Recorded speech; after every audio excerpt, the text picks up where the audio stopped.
Assalamu alaikum. Алейкум. О, реклама боюнча чыгып атам эле. Токтогул паркында жер сатып аткан го.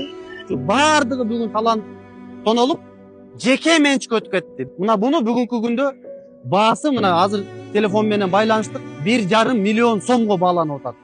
1,5 миллион сом. 1,5 миллион сомбу? Канча сотук? 10.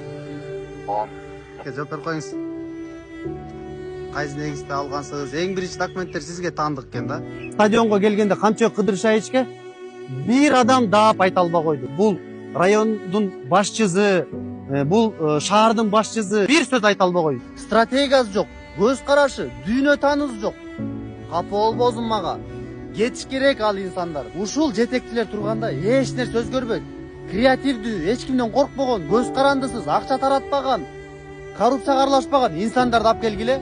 Бул нерселердичи планда отуруп акырындан ишке ашырат.